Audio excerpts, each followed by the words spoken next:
Hi, Sandra McKechnie here. Been away for a while. We've got a great show for you. Stay tuned.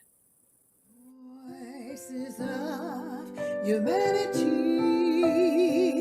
we need to hear your voices. We need to hear your voices.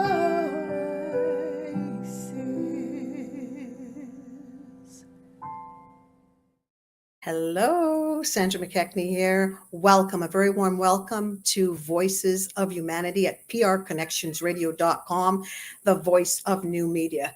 I know, I got a green screen behind me with nothing on it. I'm having a little challenge with my camera, so I have to stay a little stiff, just a little bit. Adds for some reality, tangibility, we're just keeping it real over here. I hope you can see me. Anyway, we have a great guest for you today. I was away for a little bit, had to do some life stuff, and that happens. But we're back. The last person to do this show with me was Lori Simonovic. And she's doing this show with me again as we come back. It was in October, and now we're back in January. This is going to be a great show. Lori, come on down. ah, Hey. Perfect. Hey, how are you? Okay, you can still see me right. I'm trying to stay still, Lori. Okay. All right. I'm actually going to read a little bit about this lady. We read a bit before, but it was a while ago. So I just want you to, get a flow of who she is and what she does. Lori Simonovic. Say that for me. Did I do that right? You can say it anyway. Yeah. Simonovic, all good. Oh, no. Okay. Simonovic is president of Get Braver Inc. She is a diversity, equity, and inclusion consultant and educator. A certified instructor, she has designed and delivered more than 130 health equity courses for Canada's largest mental health and addiction teaching hospital, the Centre for Addiction and Mental Health. CAMH. The University of Toronto and the University of Windsor have recognized several of her courses with accreditation. She was responsible for developing and delivering CAMH's Introduction to Diversity and Cultural Competence courses, training 2,700 multi-union and non-union staff alike. She's a leader at Community Resources Consultants of Toronto. She secured $1.5 million in program funding, shattered old myths, and attained unprecedented success for a startup run by underhoused and homeless women. Lori holds a BA in psychology from York University. She holds a certification in Indigenous cultural safety from the British Columbia Provincial Health Services Authority Indigenous Health Program. She has numerous specializations and certifications from the University of Toronto, Ryerson University, and Institute for Performance and Learning, including instructional design, adult education, inclusion, cross-cultural skills, unconscious, conscious bias, workplace, and sexual harassment prevention. There's a lot that this lady has accomplished. And today, we actually are coming to you. We want to share some really important information for you. As you know, the show is about double consciousness, which was something that was coined and honed by W.E. Du Bois. And it's not Du Bois. He disowned that pronunciation, but it is Du Bois. So I wanted you to know double consciousness was around before him, but he coined it. Now, what does it mean? Two streams of thought, two social identities. That gap in the middle has a lot to do with, as he conceptualized this, with the people that went through the sub-Saharan trades, transatlantic slave trade, brown and black people, those that were classified by some pseudoscientists on a rung of classification in terms of so-called races. So it has to do with how those people show up and why they show up, how they show up. So Lori today, her and I are going to cover, we're hoping to evoke some, maybe some initiatives, some objectives for you that if you want to, make some changes and we're going to actually, I know she'll agree with me. We're going to do a couple of these, at least a couple of shows, if not more. Right? Because we'd really like for you to leave with something. So we have some things that we're going to leave with you today, at least 3 major things that we want to leave with you today. Welcome, Lori. Welcome, my guest, everybody. All right, wonderful. Lori, Yes. like one of the first things I think I'd love you to do, just because your that bio is dense. It's fantastic, very scholastic, but I want them to get a little feel for you. Why do you do this work? Why do you do what you do in terms of discrimination, diversity, equity? Why do you do this work? Well, as I mentioned in the last podcast, I watched my father experience discrimination in the workplace and watched him take the government to court for 20 years. There was, I think, 3 cases, some won, some lost. I also experienced some of my own experiences, and I noticed in my surroundings in the various places I've lived over my career and my family of origin life, because my dad used to move a lot with his work. I witnessed a lot. And why do I do it? I just have a strong sense of and desire and love for social justice in general. For all people. For all people. Yeah. Mm. And I recognize that there are really rigid hierarchies in many contexts, who's included and who's not included. And I'm more than uncomfortable with it. So I want to contribute to all of us to working together in mutually beneficial ways. Yeah, a lot of what we were talking about, you are very into the reciprocal, that it you are like, we need to be able to get together, and we've had a lovely time because we've met several times, right? And getting this stuff together. This lady's got a lot of work, a lot of articles, lots and lots of research. And so we wanted to benefit from that. And so the first thing one thing that I notice is that when I started doing double consciousness, because I do learnings called double consciousness. We have one double consciousness fundamental and double consciousness advanced. And what happens is some powerful stuff that happens. But one of the things that we notice is it takes time, if we may say, for people to get it.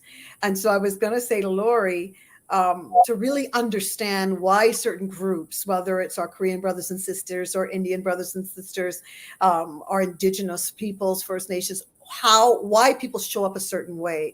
And because we don't have the backstory, perhaps we make judgments without having the information. So we'd love to help myself, Lori, first, put us in the hot seat, that we would be able to pass something to each other as to not what to think, but how to think once you have the information. So getting it, Lori, I love this. It's part of your work. What is getting it? What is it? What does it mean to you? Well, I mean, when you just look it up in the dictionary, that's not where I'm going to go, right? But it basically means to catch on, right? To understand something. And then I think, well, that's fairly innocuous. And it's actually my understanding, and I'm willing to be challenged on this because this is more from a dominant discourse. Apparently, President Ronald Reagan, in one of his, I believe it was a speech, turned to, I'm assuming somebody he disagrees with, and said, "You just don't get it." Now, the President of the United States is telling you that, right? So getting it comes from different positions, from positions of dominance, positions of subordinate. I don't mean it to oversimplify it, because there are intersections of dominance and subordination when it comes to colonial structure, right? And I'll get to all 3. And then there's, of course, the reciprocal ways. It's become an idiomatic, thank you, Lori, phrase, which has multiple meanings.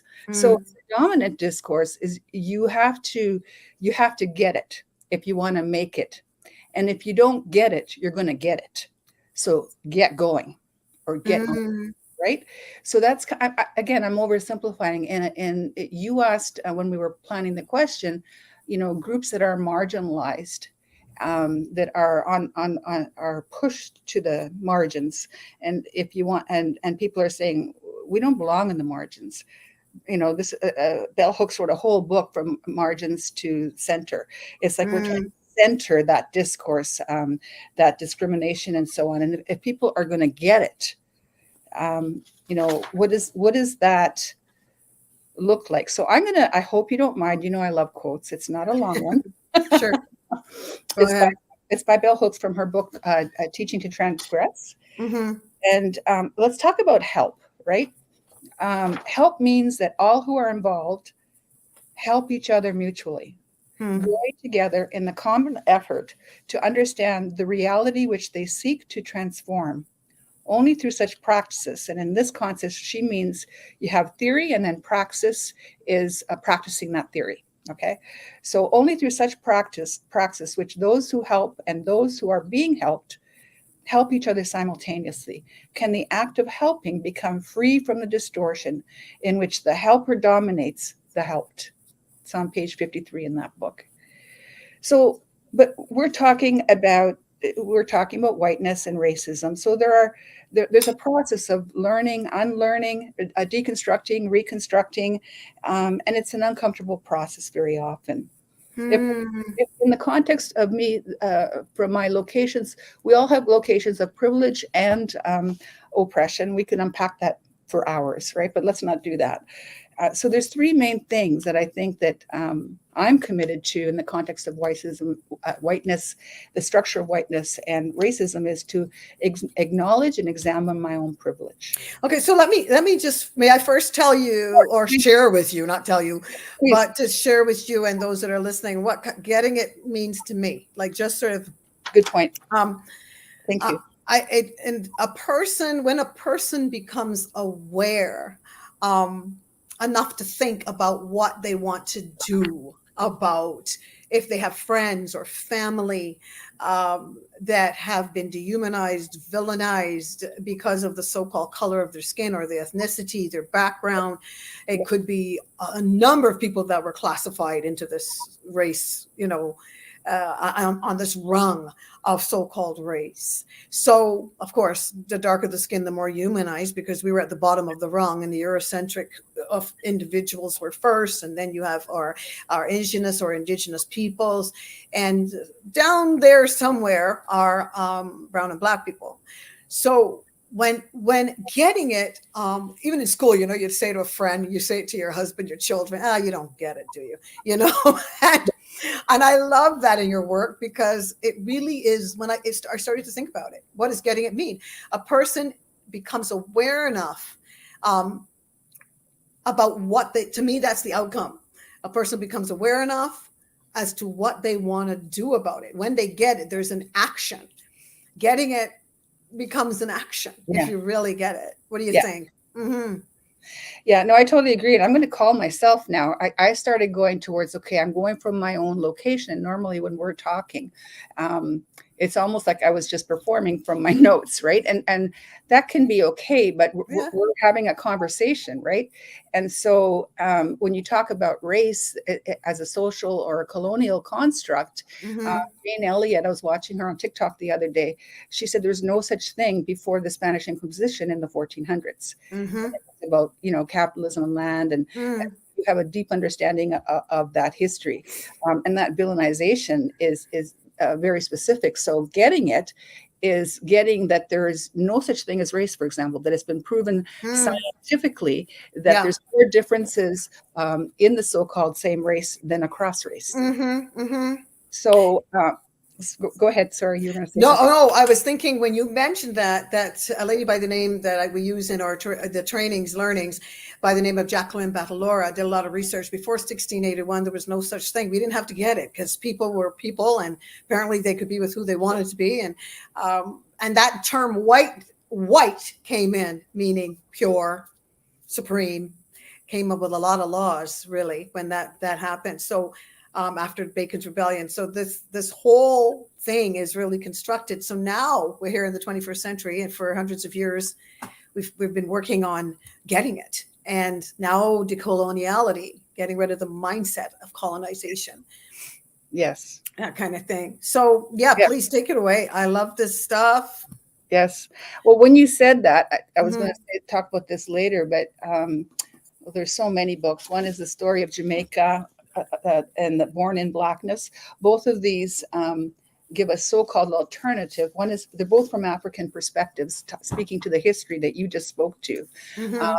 and speaking to that coloniality of the construction of, you know, what whiteness was for and so on. I won't go into that now because that's not what today is about. But I absolutely agree, and I think it's a lifelong process. I'm still learning. I don't know enough about history, so I just love, like, I take notes whenever you talk. Yeah, wait. What was the name of those books again? Story of Jamaica and Born in Blackness. The Story of the Jamaican People by Philip Sherlock and Hazel Bennett. Are those people of color the authors? I believe so. Okay. I got it. A different Yeah. book list has a lot of African-based knowledge in Toronto. And then Born in Blackness by Howard W. French. It's a brilliant book. And he talks about the different forms of slavery, the history, and, you know, why the colonizers came over. I'm just starting to read it, so I can't. Wow. No, but That sounds like it'll be a fantastic read. It's incredible so far. Yeah. So where were we? I was actually thinking, I was just thinking of a friend of mine. I think I mentioned it to you when I started to do this work, and we've known each other, my gosh, a very long time. And she had to do this for a while, kind of ice me, you know, because she was like, what's now? What is this? Well, I've been assimilated upon trauma, whether you're assimilated or your forefathers, ancestors going back through the time warp, or were those that, you know, masses. And so whether that's the case or you were the ones that were assimilated upon trauma, it took a long time for us to get here, relatively short in terms of the universe, but it took a while. Now we are having to just give each other a minute, take a deep breath, and get together and say it's okay, because she was like, and it took her, I don't know, I think it's almost 2 years where she could come back to me and say, okay, this is why I just felt I couldn't handle it. I couldn't handle all of it. It is really overwhelming. So in getting it, is there a way, do you think, Lori, that people could get some of this? I know you're probably going to go there, that could really understand some of this or take something with them to say, how do I do this? How do I begin to really, you know? It's interesting because I added just today some information. I added 2 pieces because it's individual, systemic, and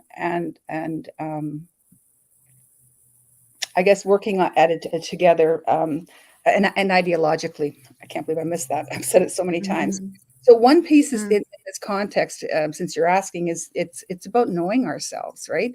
Of course, it's in relationship. And there's some of our own work that we have to do we don't have to, we might choose to do. So for example, awareness of our social identity, which is exactly what you're talking about right now. Getting to the conscious and unconscious prejudices and biases and assumptions that we have. Knowing how we deal or not deal with biases and assumptions. Your friend went off for 2 years and that on his own. I am more like, you know, give it to me. I want to learn as soon as possible. Some of it, of course, I go off on my own, but we all have different ways. Right. With ambiguity and knowing and not knowing. Communication style and approach. Some people are high context, some people are low context. So high context being there are a lot of things that are assumed, like how you behave. Low context, lots of talking, like I'm doing now, right? You're going to say something? Go ahead. No, go ahead. You go ahead. Personal fears and uncertainties, need to be liked, to be right, or to be effective, or maybe it's an end to be effective. Emotional intelligence, resilience, our historical relationship with experiences with power and oppression, our triggers. Okay. Our triggers and experiences with power and oppression. Yeah, absolutely. Yeah. And our triggers and our own histories, experiences, and there's so many: illness, healing, wellness, again, oppression, privilege, like all of those things, right? And somebody like I know for many years I worked in the classroom, and I still do when I do courses, but it's more online now, even with groups. Adam Spelling Griffin wrote a book called Teaching Social Justice and Diversity. And in the second revision in 2007, I mean, they even have like an emergency chapter of what to do in these really tough moments when you're in the classroom working across difference, because we're all coming with different worldviews or similar, so that Mm. don't polarize. Like, how do you bring in all of these ways of being in the world, thoughts, emotions, spoken words, assumptions, values, like all of that stuff, right? And so it's holding multiple points of view in the same space. Well, that's nice, but if we're used to debating, for example, and that's your go-to, that can work. Um, it's not the bell hooks quote that I just read. So one of the tools that they use, they think about comfort zones, learning edges, and triggers. And the facilitators, if they're doing their job right, and I'll say if I'm doing my job right, Mm. I encourage, according to their theory, and I've used it, it seems to work, is to, number one, insert myself as a learner. That I'm not like, I might have some knowledge, but I'm not, the leader in that specific context. We're all in this together. We're all learning together. Mm-hmm. And then I ask for permission. If when people get triggered, obviously there are guidelines that you agree upon so that the room or the conversation can be safer, braver, Mm-hmm. defined by the group itself together. That's not always easy work. And so we're all within our comfort zone. So, for example, I'm going to bring it back to your friend again. She was uncomfortable. She had to go off. If she were to stay in the room, and I'm not saying she should or shouldn't, there's no Right. right? Then she might give me the permission. You can always take permission away to, when I'm uncomfortable, I might choose to stretch. And the reason I'm uncomfortable is maybe I'm being racist, for example, right? And so I might choose to take that trigger and that discomfort and the not feeling safe and stretch. Mm. Take that discomfort and that trigger as a learning edge and just breathe, obviously with respect. So they take these three concepts of comfort zones, and basically you're just getting out of your comfort zone. And there's a whole way to have that kind of dialogue. And then you can go in deeper, like how do you have a critically conscious dialogue and so on. But that's just one tool that I thought I'd mention. Have I answered your question? No, you're answering it. You're answering it. Now, if people want to, people are starting to pursue this on the inside of themselves, right? How to, without putting out an ad that you want to find a Black friend or an Indigenous friend. if individuals, well, I mean, there's a lot of information out here. There's webinars, all sorts of ways to learn, right?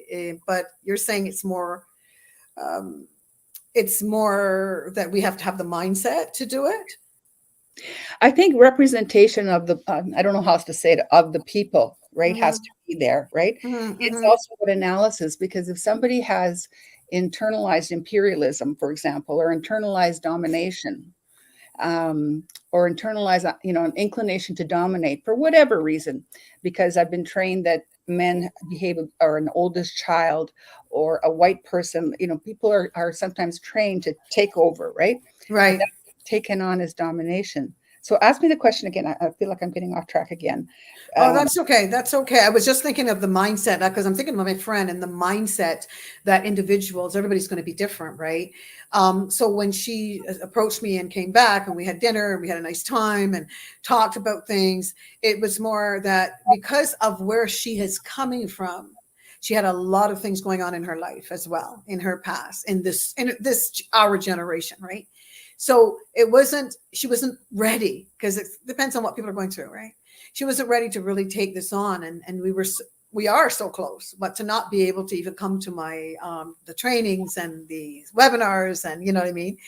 That was really challenging. So then I realized that really getting it has to do with where people are coming from, and then how that action of awareness. So you're aware, you're ready to go. You're at the last rung. You're aware of your unawareness completely. You have this unconscious awareness. It's autonomic. You're doing something about it.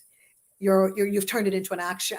So for people to get there, I'm just saying, like, their mind has to be, you have to have the mindset. Your mind has to be somewhat decolonialized. You know what I mean? Right. I'm thinking out loud. Well, I have deep respect for what you've just said about your friend, and I myself, as you know, my father just died, and so there was and I'm not telling anybody how long anybody should take to grieve, and so it's been waves that that I've been going through it, and there does come a point, and if I think about the oppression of folks that are not racialized as white, that's pain in itself, that's trauma in itself, right? And so Mhm. yes, you're absolutely right. I think what you're demonstrating to me now is what Bell Hooks talks about as love being a political force. So you're literally Mhm. your friend, but Mhm. you're like that. I mean, I'm just meeting you and you're like that. Mhm. Like every time we meet, there's a deep compassion, right? So you don't want to force anybody to do anything. And Mhm. at the same time, sometimes this work hurts. Oh, absolutely. And there's a boldness for me that comes with this in that I appreciate what anybody else has been through. I certainly am. I will stop and honor you in that way. But I come back and I say, well, can you imagine? We're going through that. Yeah, And plus the stuff that we have ignored for years thinking yeah, that it didn't affect us, but yeah, it shows up here in the yeah, 21st century. yeah, And it's we've not been allowed to even let it go or have a moment to yeah, heal. exactly. So that's where I think the getting it part is also a thing. The fact that for hundreds of years, yes. So why don't we just stop? This is just let's get over it and move on. Well, it doesn't work like that. We're Well, how taking can you stuff, get over all of it when us, it's a into the daily 21st occurrence? century. Yeah. Sorry, I interrupted. I beg your pardon. No, that's How can good. you get That's over it? How can you get over it when racism is a daily occurrence on all levels? yeah, For example, ideologically, X group are labeled as terrorists or criminals, or absolutely. on an individual Absolutely. level, people are consistently excluded, called names, hate crimes, directly and indirectly. Uh, Yes. uh, I missed. Well, even going back to when people start to think of you think we've done this in the trainings where you're thinking of a black man and you're thinking of things that you have actually been taught about a black man, Yes, and the super predator theory that was a huge thing in '95, yeah, and everybody now people you've got little white little old women, precious little old women in the elevator holding their pearls to see a big black man, yes, all of these things that were perpetuated in the front street news, because maybe we should look at the back street news. I always say because that's where you can get some real serious truth. Um, exactly, yeah, exactly. down to the films, the And media. those are systemic examples of the result of racial profiling, economic disparity, Absolutely. all created by systems of oppression, housing opportunities. When you have, oh, it's been a while since I've seen a statistic. There's a number of months during the year where many reserves in Canada are 80% are on boil water advisory. If Etobicoke, where I live, or Toronto was on boil water advisory for 80%, the 80% of the population, there'd be an uproar and something would happen, right? Absolutely. Absolutely. Our biases, all the idioms and all of the things we say, sometimes we don't even think about them. We were talking about that.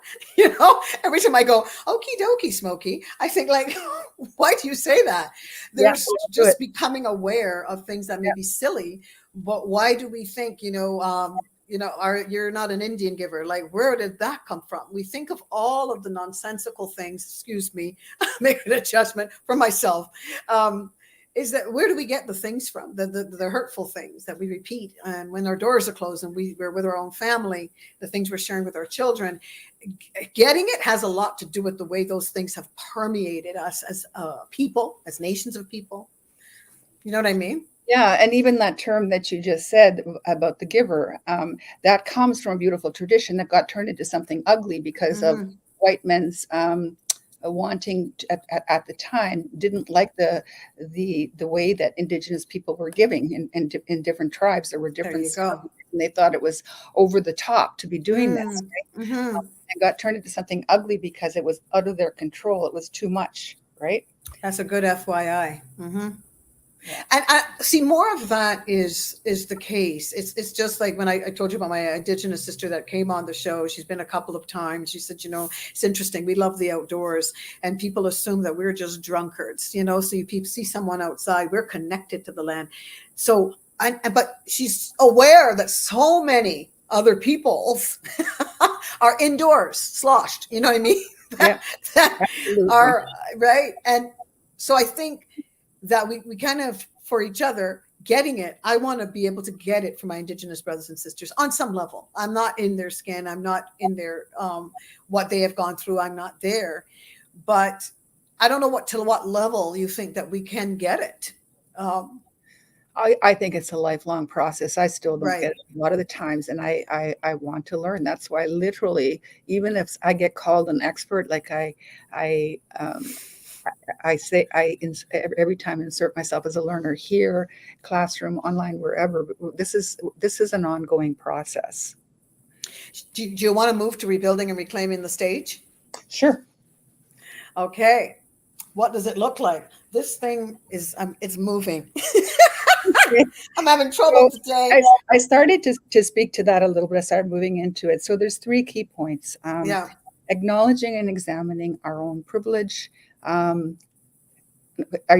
Sorry, I should ask you, from what vantage point, when we talk about reclaiming, like a white person, us together, because I can speak. Yes, like what does it look like in your words, as I've paraphrased, I had paraphrased this earlier, to diminish the dominant notions and carefully implemented systems of white superiority. So then that would be back at me, that are so constructed. So what does it look for us to rebuild that stage? Okay, acknowledging and examining our own privilege, right? This is from the white perspective. And then, of course, acknowledging the other piece is acknowledging, speaking out, and acting out against the structure of whiteness, racism, and all forms of oppression, and supporting. So this is in relationship, right? Supporting the leadership and amplification of the voices of those who are most affected by racism and any form of oppression. Okay, could you start? Because I know you had about 3 points on those. Okay, so what does that look like again? Rebuilding and reclaiming the stage. So in acknowledging and examining my own privilege, I have to recognize that my privilege, both individually, sometimes I have to check myself, and on a systemic level, even ideological level, when we're having conversation, that my privilege maintains oppressive systems, and then unpacking that in various ways. And that that voices are silenced. So, for example, if you don't have representation of people of color and Indigenous people in positions of power, if we don't have enough, there's not enough voices, right? So that's in effect. I love that. Acknowledging your own privilege, because your privilege maintains oppressive systems. Yes. Is that what I'm hearing? Yeah. So that's something I think that sounds kind of tangible, like, because sometimes people are still today very shy to talk about this. I'm talking about white people, so-called, these bywords, that are very, it's not a thing to talk about. We just don't talk about them. And of course, it's wonderful to have a conversation with about this, to first acknowledge. People are getting tired of the language, but we have to meet somewhere. So we do have language and words. Acknowledge my own privilege. My privilege maintains oppressive systems. And I feel like back into that, getting it, that number 1 there, that beginning part. So if you're not getting it, you're not even going to be aware of the unawareness around the fact that what is just so natural for you, where you don't feel anything when you walk into certain rooms or you go into certain neighborhoods. You can live anywhere. You can go to a bank and not be nervous. You see police passing, Babylon we call it, and you're not nervous. You didn't do anything, but you're still you're not able to, if you're not getting all the byproducts of that word privilege. It's not just about money at all, because you could have somebody on the street that's homeless, that's white and has nothing, and a black man walking in a suit that looks like, he's probably making a lot of money, Mm-hmm. and then the question could be posed, which one has the most privilege? In the scope of things over hundreds of years, which one has the most privilege? I would say the white man. Absolutely. I can't prove this because I Mm-hmm. learned this in a course. Mm-hmm. But just one kind of anecdotal example. Apparently, Whitney Houston was being celebrated in the White House at the height of her career, wearing very expensive stuff, dress, jewelry, Mm-hmm. that kind of thing. And she was being celebrated in the White House. And somebody came up to her and gave her a plate to take to the kitchen. Boom, right? So, I mean, whether that story about Whitney Houston is true or not, this Mm-hmm. happens all the time. I've spoken to judges Yes, in many different ways. in many, many different ways, right? Mm-hmm. So Mm-hmm. that's a result of ideological training, right? Yeah. So, I mean, that's what came up for me. Yeah. I don't know what she felt. I can't even imagine, right? Yeah. So the first one, I love this. The question about the class. One guy both have class privilege, Yes. Yes. right? So there's intersections, and that Black man might not agree with you, right? And that's okay. Totally. Totally. This is one perspective, right? And this Mm-hmm. is complex stuff. And as I said in the last podcast, actually, I'm going to tell you. I don't know if I've already said this in the other podcast. So I'm co-facilitating a course. Mm. And I read many times how the person that has conquered is the person that writes the story, which is a common concept, right? And I was speaking specifically in Indigenous context, a specific course. And a woman came up to me and she said, "I've never been conquered, and neither have my people."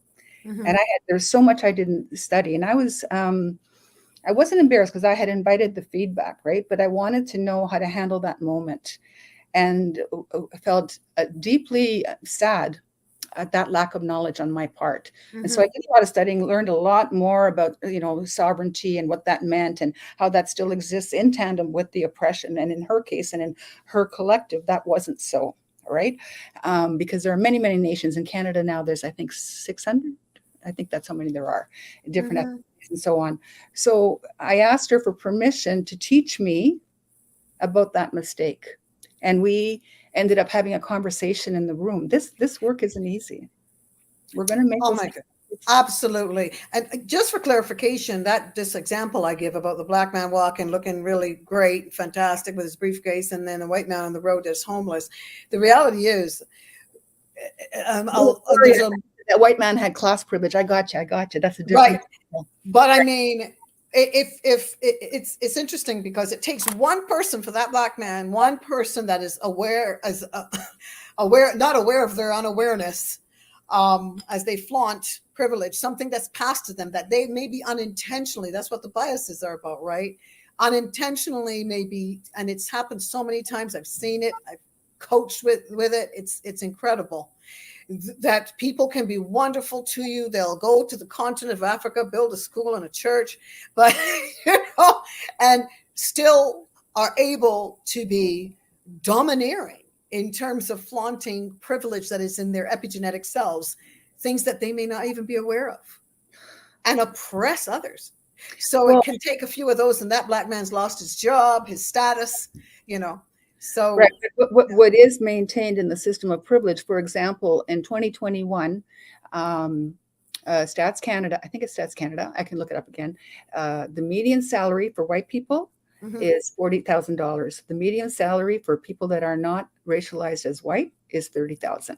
That's 2021, right? That's a $10,000 difference, but people might think, oh, it's not that much. But, I mean, that's a huge difference. Well, no. So you gave three things. So that was the first one we talked about. So that's wonderful. Can I get the second one? I'm writing it down for myself. Speak out and against a structure of whiteness, racism, and other forms of oppressions when we see it, but also if we don't, there's ways to come at it.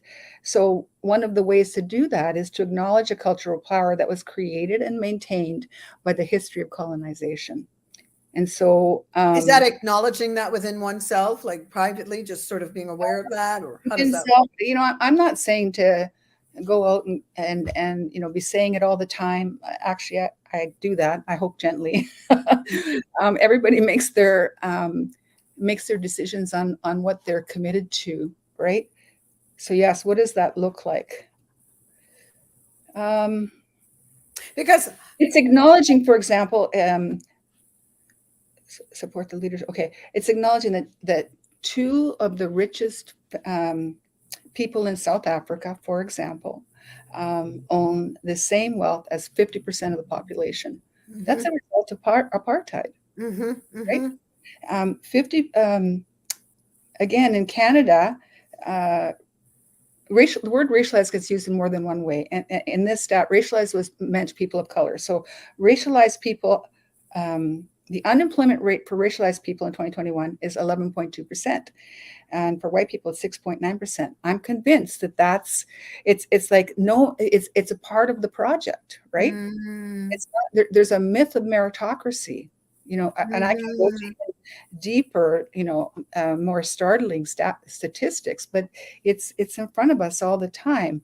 So if I speak out, there's different ways, like the red dress by an Indigenous project for the missing and murdered women. It was an art installation that a Métis woman, I have her name here somewhere. I'm sorry, I've forgotten it. To artistically show the pain and the voices of these women. There are the Black Lives Matter. Like there's so much out there, in terms of there's marching, there's caucus groups and groups that are dominantly white. It's like, back up a little. I'm interrupting you. This is good. This is just natural. But the meritocracy part, honestly, in that, we can just pull up ourselves by our bootstraps and everybody has equal opportunity. Since when? Where's your 101 on history here? So the mirror, pull up yourself by your bootstraps. Well, we don't have no boots. So it's sort of being silly, but for real. well, When it took so long, so people have left, were emancipated, so-called, and so others have had 300 years and we're way behind here in doing this marathon. So it's logically, I say to people, logically it doesn't make sense. So when we start thinking you've been running the race for some time, I'm frozen kind of in time. And then, I'm emancipated, but you are how many hundreds of years ahead? And that 300 years is a subsidy for white people. That's how all that wealth, came to be, cotton and so on and so forth. Yes. Free labor. I don't even want to call it free labor because it was enslavement, but you know what I'm talking about. There's a book by the lady's name is Mercer Baradaran, and it's called The Color of Money. And she touts this in this book is that it would take 290 something years for us to catch up if it was the case, right? Everything would have to freeze, even then. But it's just to give people that a little bit of, Mickey Mouse understanding of it's a real thing. It is absolutely a real thing. This camera keeps trying to adjust me. I'll get it fixed for next time. Thank you for your mercy. But anyway, I love the second one. Speak out against the structure of racism, right? And whiteness. And whiteness. And because racism is a tool, right? It's also an impact on many people, whereas whiteness is an imperial structure. Okay. So I feel a structure too in a subordinate context, right? And again, the language I'm using is oversimplistic, but just simplistic terms, since that's what you asked. That's how. Oh yes, so people can sort of just, because I think people think, well, what do I say? How do I say it? Well, I think that we probably agreed on this at some point because we've been meeting quite a bit. And that's been great, by the way. That like it's different for individuals. If we're to speak out against knowledge, I think we agreed upon, like we do need to have, we don't have to get a degree in anthropology, but just to even have just the 411, on what this looks like. Just fundamental stuff, like what you're sharing. You're giving out 3 things, acknowledging my own privilege and how my privilege can maintain oppressive systems, and speaking out against a structure of racism and whiteness. Yeah. And Sorry. Go ahead, Doug, your turn. At the center of that is a third point, supporting the leadership and the amplification of the voices of those who are most affected by racism and various forms of oppression. We can't go in and colonize people. I'm not saying I did it, right? But I'm part of that project. And then say, I'm going to come and help you. Oh, poor thing. Look what you're going through.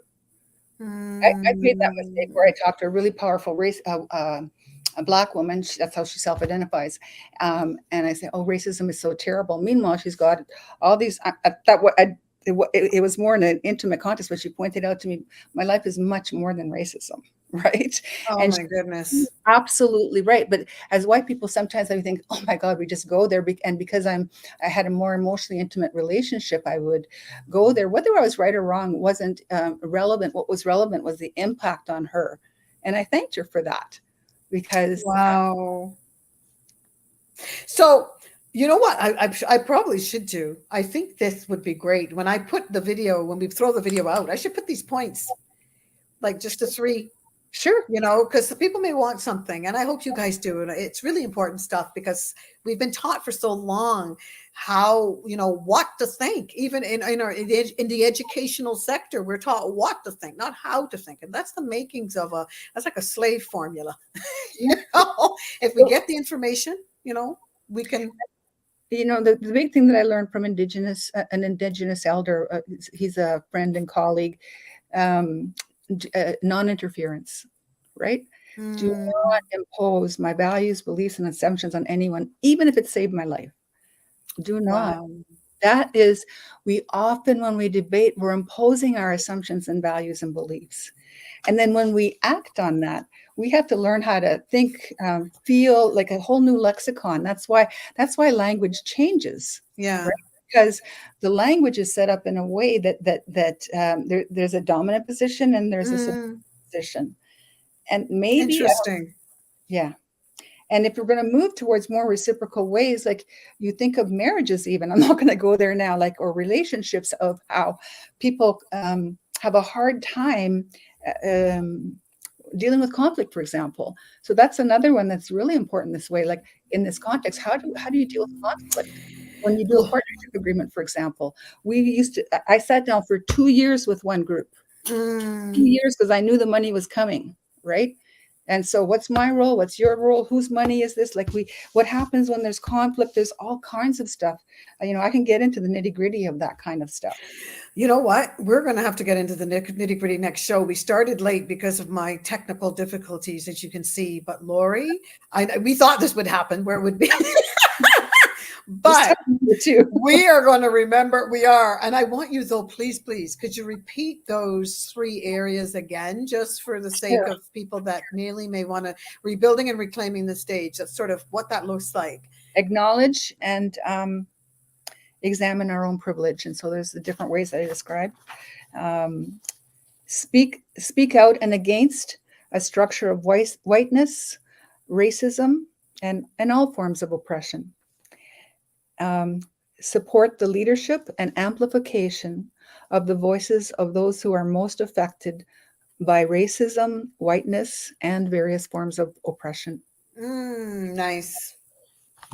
Okay, so I'm going to get that from you. I wrote some of it down, but mine looks a little gibberishy here. So yeah, I'm going to get that from you, and then I can just put it in the YouTube thing. Is that good?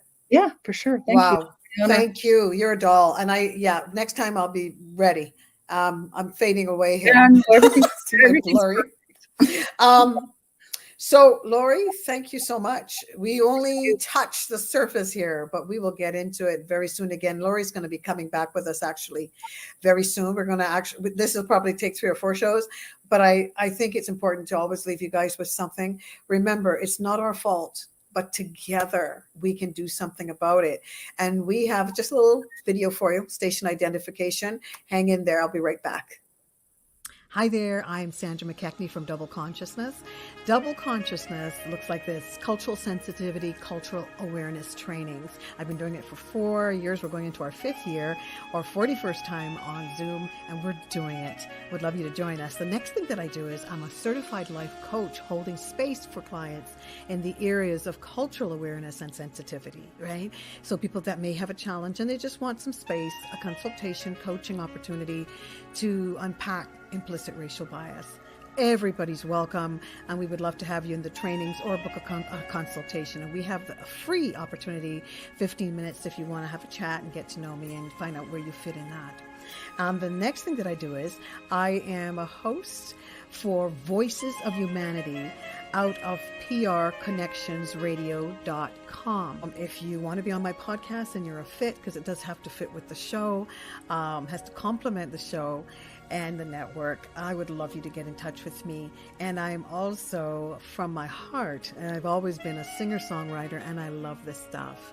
I love the singing. We put it in our trainings, our cultural sensitivity and awareness trainings.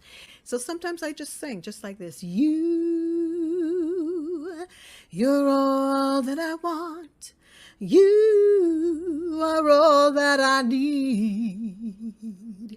And you brought me here when I can't find my way.